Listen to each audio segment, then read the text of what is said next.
지금까지 7인 심판을 살펴봤고요. 그 다음에 7가지 나팔 심판이 이어집니다. 그 중에 6번째 나팔까지 심판까지 저희가 살펴봤어요.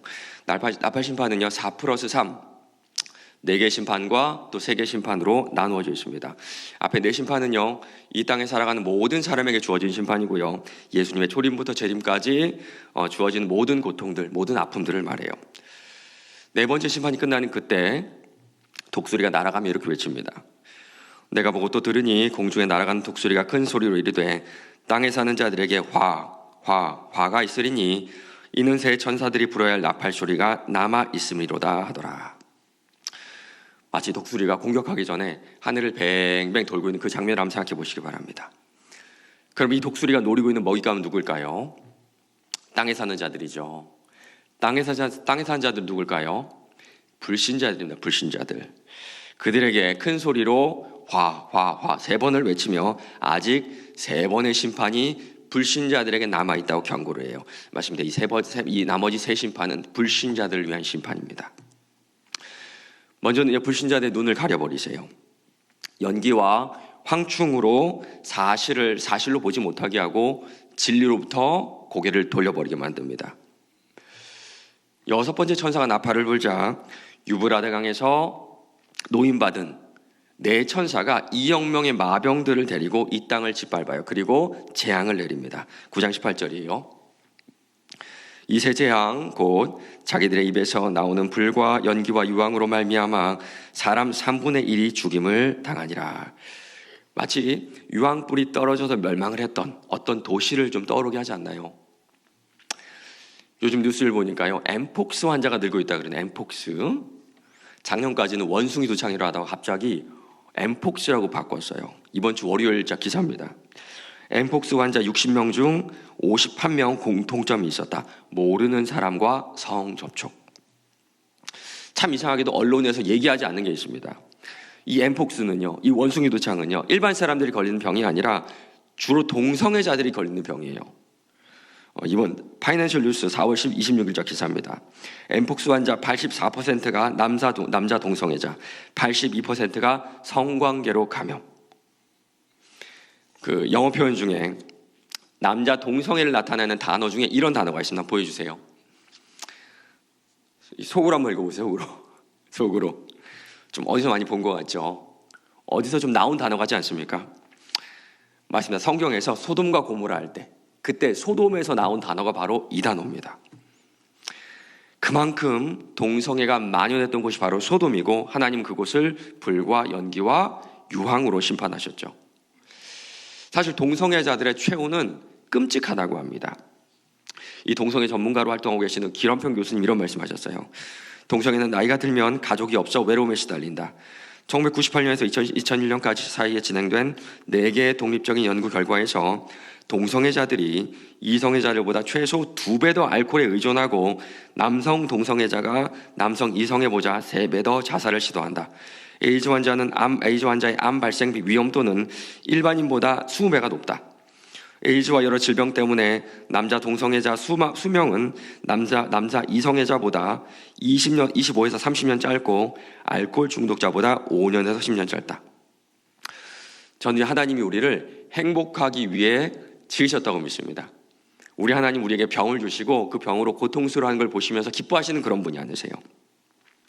그러나 인간은 스스로 자기에게 주어진 생명을 다하지 못하고 가족들의 가슴에 대못을 받고요, 결국에는 자신도 후회하면서 끔찍한 생을 마감하게 돼요.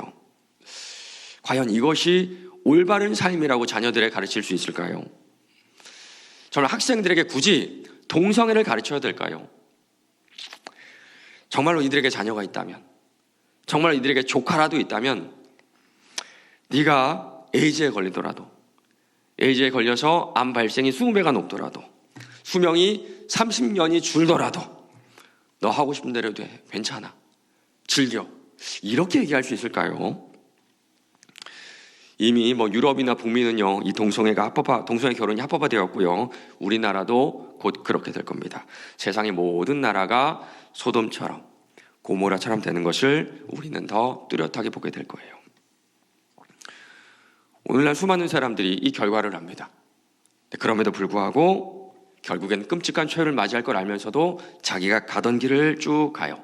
진리를 묵살하고 사실을 사실로 보지 않습니다. 왜 그런 줄 아세요? 왜 그런 줄 아세요?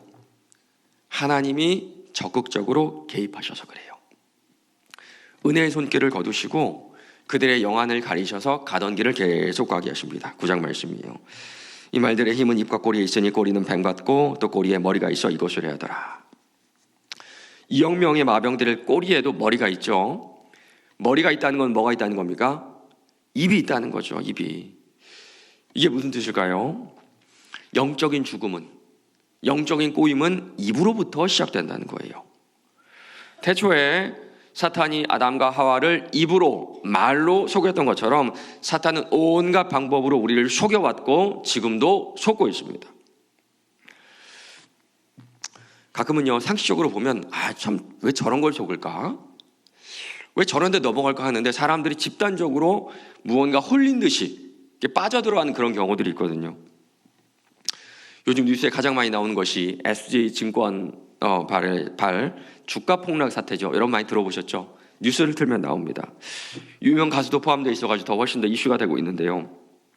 일반 사람들도 피해를 봤어요. 이게 주가 지수가 올라가니까 여기다 투자를 한 사람들 피해를 봤습니다. 그런데 훨씬 더 많이 피해를 본 사람들은 주가 조작을 한 그 투자 전문 업체에 직접적으로 투자를 한 그 사람들 있잖아요. 훨씬 더 많이 투자를 받다 그래요. 그런데 글을 보니까요, 똑똑한 사람들이에요. 그렇죠? 전문직이었고요, 돈도 많은 사람들이었습니다. 어떤 사람은 30억을 투자했는데 한 달 반 만에 52억이 됐다 그랬죠. 아마 그때는 대박 났다, 야 이거 대박이다, 이런 생각을 했을 것 같아요. 그런데 가만히 생각해보면 상식적이지 않습니다. 여러분, 세상에 없는 세 가지가 뭔지 아세요? 세상에 세 가지가 없는데 뭔지 아세요? 첫 번째, 비밀. 맞죠? 두 번째, 정답. 세 번째가 뭔지 아세요? 공짜. 세상에는 정답 없고요, 비밀 없고요, 공짜 없습니다. 이게 우리가 다 아는 상식인데 이걸 의심하지 않았다는 것이 참 이상해요. 참 많이 배운 사람들인데, 뭔가 판단을 해도 잘할 사람들인데 뭔가 홀린 듯이 너도 나도 투자해서 그 투자 금액이 조 단위가 넘었죠. 결국에 어떻게 됐습니까? 큰 손해를 보고 지금은 끝도 없는 법정 다툼을 시작했습니다. 돌려받을 수 있을까요? 절대 그럴 리 없을 것 같아요. 맞습니다. 사탄은 지금도 사람들을 속여요. 어리숙한 사람들, 부족한 사람들하고는 전혀 상관없습니다.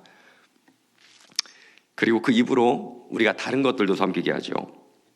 금은 돈과 목석의 우상들에게 절하게 하고, 지난번 말씀을 전할 때 집값과 기후위기에 대해서 말씀을 드린 적이 있어요. 3년 전까지만 해도 서울 시내에 5억 이하의 아파트들이 꽤 많았습니다. 제가 사는 아파트도 5억 이하였어요. 제가 사는 아파트도. 그런데 지금 어떤가요?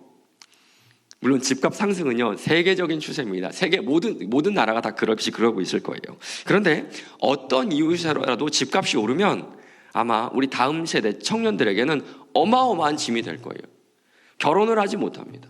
집을 구하지 못합니다. 환경은 어떨까요? 지구는 우리가 다음 세대에게 빌려 쓰는 거라 그러죠. 그런데 무분별하게 오염시켜왔고 지금도 더 크게 오염시키고 있는 것 같습니다. 요즘은요, 일본의 방사능 오염수 방류로 참 큰 이슈가 되고 있는데요.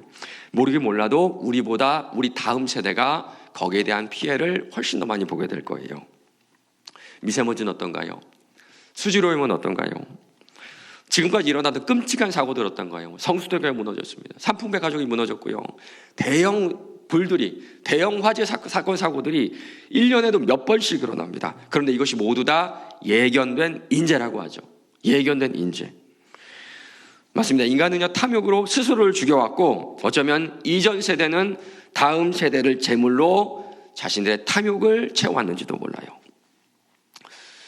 예수 믿는 사람으로서 책임감을 느낍니다. 우리는 세상의 빛이라 그랬어요. 우리는 세상의 소금이라 그랬어요. 그런데 이 부패한 세상에 조금 더 저항하지 못하고 조금 더 영향을 미치지 못하고 도리어 뜻을 같이 하고 동조하며 사는 것은 아닌지 부끄럽기도 하고요. 또 너무 무력한 것은 아닌가라는 생각도 들어요. 저는 우리가 사는 이 시대가 계시록 오늘 읽은 10장쯤이 아닐까라는 생각을 하거든요. 일곱 번째 나팔은 최후의 심판을 의미합니다. 그렇다면 우리는요, 아마도 여섯 번째 나팔 심판과 일곱 번째 나팔 사이 그 어느 쯤에 살고 있을 것 같아요. 오늘 본문은 그 사이를 살아가고 있는 그리스도인이 어떻게 살아야 되는지 명확하게 알려줍니다. 1절입니다. 내가 보니 또 힘센 다른 천사가 구름을 입고 하늘에서 내려오는데 그 머리 위에 무지개가 있고 그 얼굴은 해 같고 그 발은 불기둥 같으며. 요한은 하늘에서 천상적인 존재가 내려오는 것을 봅니다. 학자들은 이 존재가 예수님일 수도 있고 아니면 다른 천사일 수도 있다 이렇게 얘기하거든요. 총신대학교 이상훈 교수님은 이 천상적인 존재는 예수님은 아니고 하늘의 구속의 메시지를 대신하는 그 어떤 경우보다 의미 있는 역할을 하는 자라고 설명을 하는데 전 이게 맞는 것 같습니다. 천사긴 천사지만 하나님의 대리자로서의 역할을 하는 정말 특별한 천사가 지금 하늘에서 내려온 거예요. 그 천사가 지금 오른발로는 바다를 밟고 있고 왼쪽 발로는 땅을 밟고 있다고 하죠. 이 말은요, 지금 힘센 천사가 이 땅에서 무언가를 하는데 그것이 온 땅 가운데 영향을 미친다 그런 뜻입니다. 그런데 그 모습이 어떨까요? 머리 위에는 무지개가 있고요, 그 발은 불기둥 같다 그러네요. 무지개와 불기둥. 우리 성경을 조금만 더 큰 눈으로 한번 볼까요? 이스라엘 백성들은요, 애굽의 노예로 있었지만 출애굽을 했어요. 그래 출애굽을 했음에도 불구하고 불순종해서 40년 동안 광야를 떠돌아다니죠. 그러다가 정해진 시간에 가나안 땅으로 들어가게 됩니다. 사실 우리 인류의 역사가 거대한 출애굽의 역사입니다. 모든 인류가 사탄의 노예로 있다가 예수님의 십자가 사건으로 자유하게 됐죠. 그러나 불순종으로 지금 심판의 광야를 떠돌고 있습니다. 그러다가 정해진 시간에 예수님은 재림하실 것이고 믿는 자들은 천국으로 들어가요. 그렇다면 1절에 나오는 무지개는 그냥 무지개 아닐 거예요. 불기둥도 그냥 불기둥이 아닐 겁니다. 여러분, 무지개 하면 어떤 사건 떠오르세요? 무지개. 조금 더 제 목소리가 이러니까 여러분 크게 말씀하셔도 상관없습니다. 무지개 하면 뭐가 떠오르세요? 맞습니다. 노아 홍수죠. 노아 홍수 후에 하나님께서 언약을 맺으실 때 무지개를 보여주시면서 당신의 언약을 확증하셨어요. 불기둥 하면 무엇이 떠오르시나요? 불기둥. 맞습니다. 광야입니다. 광야. 40년 동안 광야를 걸을 때 하나님께서 직접 그 불기둥을 통해 지켜주셨죠. 맞습니다. 1절은요, 온 세상의 심판을 주관하신 하나님께서 지금도 당신의 백성을 보호하시고 인도하고 계신다는 사실을 우리에게 깨우쳐 주는 거예요. 기억하렴. 첫 번째, 두 번째, 세 번째, 네 번째, 다섯 번째, 여섯 번째 이 나팔 심판을 살고 있는 너희들 기억하렴. 이 어려운 순간에도 나는 너희들을 돌보고 너희들을 인도하고 너희들을 보호하고 있단다. 이제 그가 큰 소리로 무언가를 외칩니다. 사자가 부르짖는 것 같이 큰 소리로 외치니 그가 외칠 때에 일곱 우레가 그 소리를 내어 말하더라. 힘센 천사가 외치자 일곱 우레, 그러니까 일곱 천둥이 각각 소리를 내서 말합니다. 천둥이 소리를 내서 말한다. 좀 이상하지 않나요? 천둥이 인격적인 존재도 아니고 사람도 아닌데 말을 한다는 게 좀 이상하죠. 맞습니다. 이것은요, 비유적 표현이에요. 비유적 표현. 천둥 소리는, 우레 소리는 천상적인 존재가 외치는 선포입니다. 아마 누구라도 이 자리에 있으면, 이 자리에 서 있으면 압도당할 것 같아요. 그 소리에, 그 분위기 압도당해서 그냥 덜덜덜 떨고 있지 않을까요? 전쟁터에 파견돼서 취재하는 기자를 우리가 종군 기자라 그러죠. 근데 종군 기자들 보면요, 겁이 없어요. 막 폭탄이 날아다닐 때도 마이크 들고 이렇게 취재를 하고요. 총알이 빗발쳐도 막 뛰어다니면서 그 상황을 기록하려고 그래요. 지금 요한이 딱 종군 기자 같은 그런 모습 보이거든요. 4절입니다. 일곱 우레가 말을 할 때 내가 기록하려고 하다가 이 상황에서도 요한은 무언가를 기록하려고 그래요. 그런데 요한계시록을 쭉 보시면 알겠지만 일곱 우레 심판이 있나요, 없나요? 있나요, 없나요? 없어요. 없습니다. 곧 들으니 하늘에서 소리가 나서 말하기를 일곱 우레가 말한 것을 인봉하고 기록하지 말라 하더라. 두 가지 의문이 생깁니다. 일곱 우레 심판은 무엇일까? 두 번째는요, 왜 기록하지 말라고 하셨을까? 여기에 대해서 상당히 많은 연구 결과가 있는데요. 먼저는요, 일곱 우레는 다른 일곱 심판들과 비슷한 심판인데 더 이상 줄 필요가 없기 때문이라는 겁니다. 지금까지 7위 심판이 지나갔죠. 그리고 6 나팔 심판이 지나갔음에도 불구하고 사람들이 회개를 합니까, 안 합니까? 안 하죠. 안 하죠. 그래도 또 7우리의 심판이 주어져도 회개하지 않을 것이 뻔하기 때문에 하나님께서 7우리의 심판을 보내지 않았다는 겁니다. 더 이상 필요 없다. 더 이상 줄 가치가 없다. 두 번째 해석은요, 일부러 감추셨다. 일부러 감추셨다. 7불에는 최후의 심판을 의미할 수도 있거든요. 하나님께서는 요한계시록을 통해서 우리에게 일어나는 심판을 알려주시지만 전체적인 계획들, 그리고 그 마지막에 일어나는 역사의 마지막은 사람들에게 감추셨다는 겁니다. 이 또한 합리적인 해석이에요. 하나님의 뜻은 우리가 다 알 수 없다. 어떤 해석이 맞을까요? 전 이 두 가지를 한번 더 해보고 싶습니다. 사람들은요, 심판을 당하면서도 이것이 심판인지도 모르고 하나님을 두려워하지 않아요. 그래서 7울의 심판은 사람들에게 주어질 필요가 없는 겁니다. 그러나 숨겨졌던 이 7울의 심판도 역사의 마지막에는 분명히 드러나지 않을까요? 7절입니다. 7번째 천사가 소리내는 날 그의 나팔을 불려고 할 때에 하나님이 그의 종 선지자들에게 전하신 복음과 같이 하나님의 그 비밀이 이루어지리이다. 7번째 천사가 소리내는 그날은 최후의 심판의 날입니다. 그리고 그날은 지체되지 않을 거예요. 세세토록 살아계시니 곧 하늘과 그 가운데 있는 물건이며 땅과 그 가운데 있는 물건이며 바다와 그 가운데 있는 물건을 창조하신 이를 가리켜 맹세하되 이르되 지체하지 아니하리라. 하나님은 온 우주의 창조주시고 심판주십니다. 그분이 자신의 목적을 완성하시고 역사를 끝내기로 결정하셨을 때 역사의 종료는 더 이상 지체되지 않고 그동안 숨겨졌던 비밀이 이루어질 거예요. 그렇다면 그 비밀은 뭘까요? 역사의 마지막까지 숨겨진 비밀은 뭘까요? 우리가 매일 외우는 주기도문입니다. 나라가 임하시오며 뜻이 하늘에서 이루어진 것 같이 이 땅에서도 이루어지리이다. 우리 예수님께서 우리에게 꼭 기도하라고 가르쳐 주신 것이 뭔가요? 하나님의 나라가 이 땅에 임하는 겁니다. 맞습니다. 이미 임했지만 아직 임하지 않은 하나님의 나라가 온전히 이 땅 가운데 임하는 것이 바로 하나님의 비밀이에요.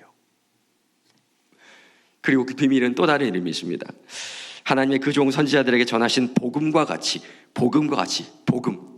맞습니다. 복음입니다. 복음.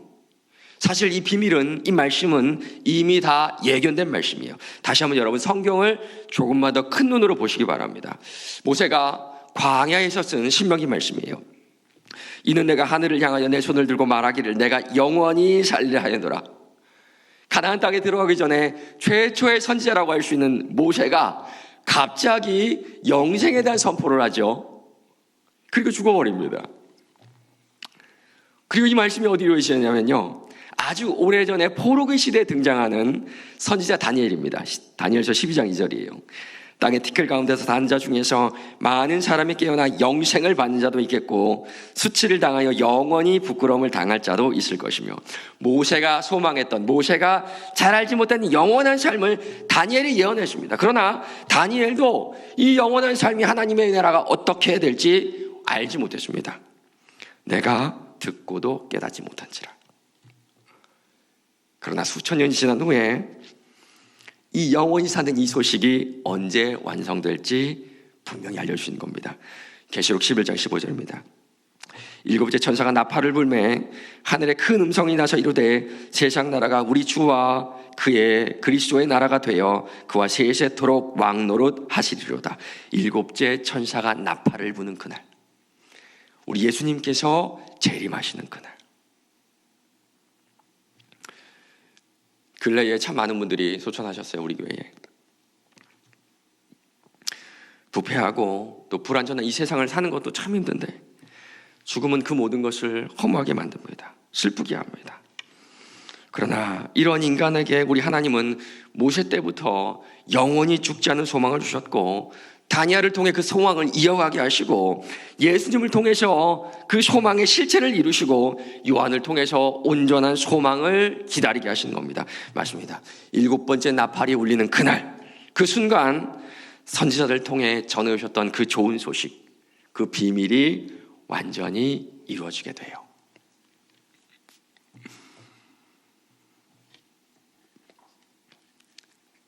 그렇다면 이런 하나님의 놀라운 계획과 하나님의 주권을 신뢰하며 이 종말의 시대를 살아간 우리는 어떻게 살아야 될까요?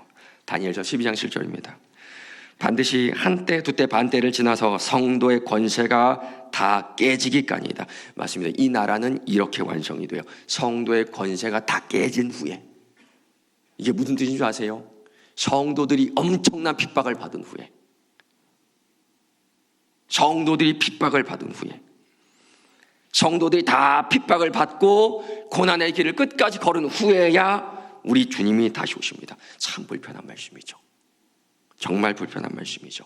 성도의 권세가 깨져야, 우리가 말할 수 없는 핍박을 받아야. 요한은요, 계속해서 우리가 받아야 하는 핍박과 고난의 실체를 분명하게 말해줍니다. 오늘 말씀 보면요, 힘센 천사가 나오죠.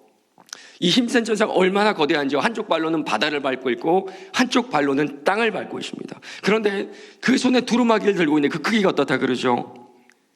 작아요. 그 후에 요한에게 이 두루마기를 주는데, 이 두루마기가 얼마나 작냐 하면 요한이 먹을 정도로 작은 크기입니다. 작은 키. 맞습니다. 우리에게 주신 이 성경 말씀은요, 우리 인생들의 한계에 맞춰주시는 하나님의 은혜예요. 그런데 그 말씀이 어떻다 그러나요? 9절입니다. 내가 천사에게 나아가 작은 두루마리를 달라 한즉 천사가 이르되 갖다 먹어버리라.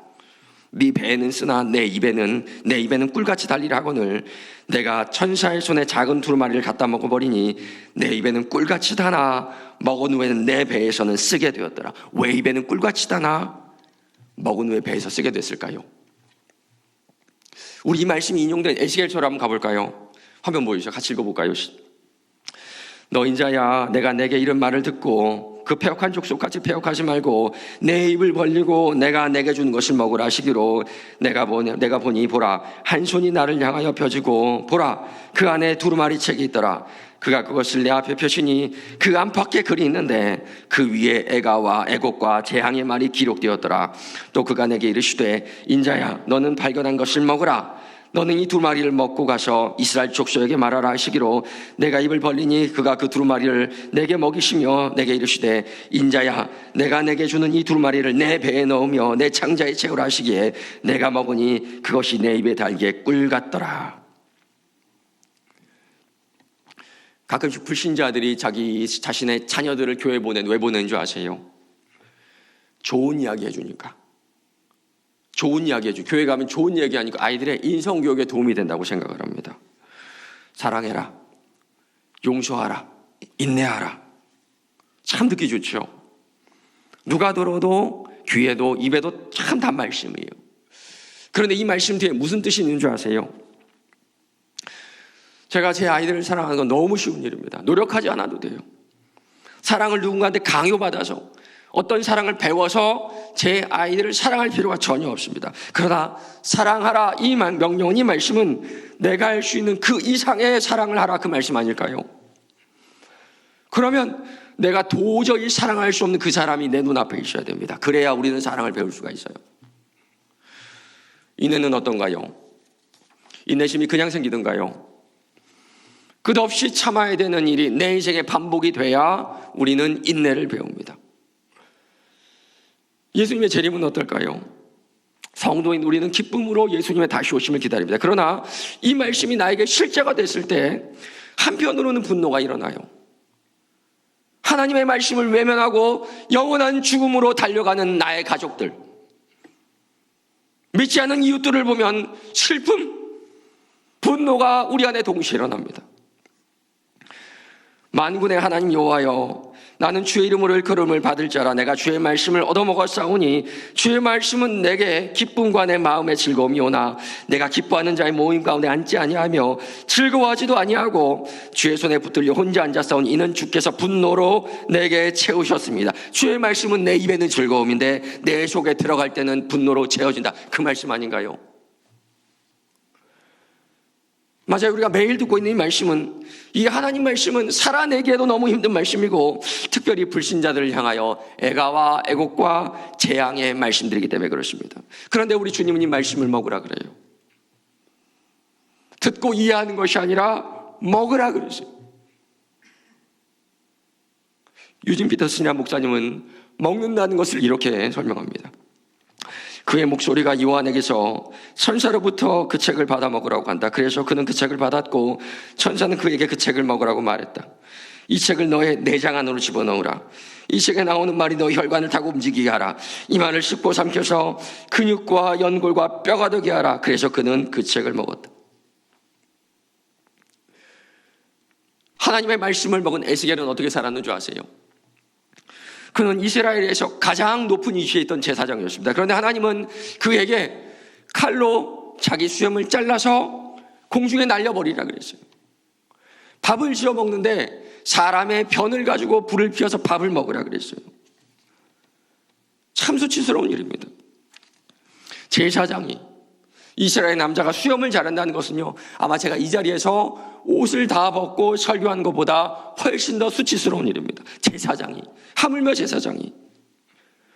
그리고 대변으로 음식을 해먹는다는 것은 지금 우리에게도 꺼려지는 정도의 일이 아니죠. 맞습니다. 우리가 하나님의 말씀을 듣는 것이 아니라 우리가 하나님의 말씀을 먹는다면, 먹고 그 말씀으로 살아낸다면 때로는 수치스럽고, 때로는 슬프고, 때로는 분노가 일어나는 일이. 그런데 왜 그 말씀 먹으라 그랬을까요? 우리 주님은요, 에스겔의 그 모습 그 자체가 이스라엘 백성에게 전하는 메시지가 되기를 바라셨기 때문입니다. 맞습니다. 하나님께서 에스겔에게 말씀을 먹이신 이유는 하나님의 메시지를 다른 사람들에게 전하기 위함이었어요. 오늘 말씀도 보시기 바랍니다. 그가 내게 말하기를 네가 많은 백성과 나라와 방언과 임금에게 다시 예언하여야 하리라 하더라. 요한에게 이 말씀을 먹인 이유도 다른 사람에게 이 비밀, 이 복음을 선포하기 위함이었습니다. 우리는 우리가 먹는 것이 우리 자신이 되죠. 그런 의미에서 우리 자체가 하나님 말씀이에요. 성경은 66권인데요. 저는 우리 한 사람 한 사람이 67번째 성경이자 첫 번째 성경이라고 생각합니다. 왠지 아세요? 불신자들은 우리의 삶을 읽고 이 자리에 오기 때문이, 불신자들은 여러분의 삶을 읽고 하나님에 대한 관심을 가지기 때문입니다. 성경을 먹으면 우리는 성경이 되고, 믿지 않는 사람이 나라는 성경을 읽고 그제야 66권에 나타난 하나님을 소개받으러 이 자리로 오지 않나요? 맞습니다. 세상과는 완전히 구별된 그리스도인. 세상 사람들이 말은 하지 않지만 그들이 진정으로 소망하고 갈망하는 예수님의 삶과 하나님의 뜻을 나를 통해 읽도록 하는 것이 이 종말의 시대를 살아가는 우리의 사명입니다. 사랑하는 성도 여러분, 사람은 말을 먹고 살아요.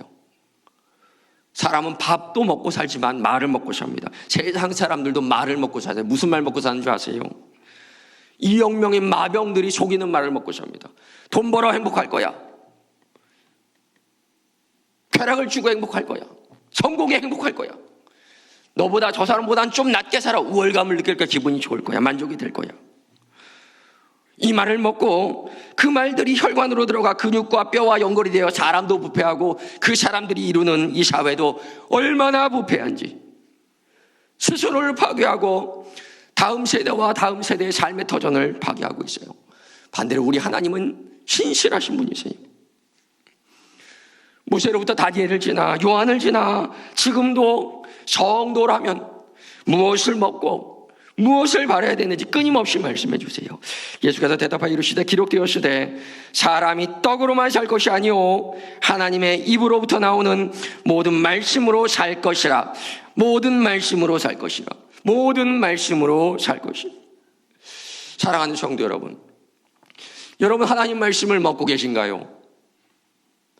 듣는 거 말고, 이해하는 거 말고, 감동하는 거 말고 먹고 계신가요? 만약에 그 그 말씀이 여러분이 그 말씀 먹고 계신다. 그 말씀이 여러분의 식도를 지나 위장에서 소화가 되고 혈관을 타고 근육과 세포와 연골을 만들어 여러분의 삶으로 나타날 겁니다. 그렇다면 쓸 거예요. 엄청 쓸 겁니다. 단맛보다 오래 지속되는 맛이 쓴맛이거든요. 개인적으로는 순종하기에는 너무나 부족한 내 모습이 쓰고, 나아가서는 이 심판의 말씀을 듣고도 회개하지 않는 우리 가족과 이웃과 세상을 보며 분노와 슬픔 때문에 쓸 겁니다. 맞습니다. 하나님 말씀은 단순히 좋고 그럴 수가 없어요. 달고 쓴맛을 느끼는 경험입니다. 우리 주님은 이 마지막 시대에 우리가 말씀을 먹고 그 말씀을 먹은 나를 불신자들이 바라보며 그리스도의 구원과 그리스도의 심판을 읽어내기 원하세요.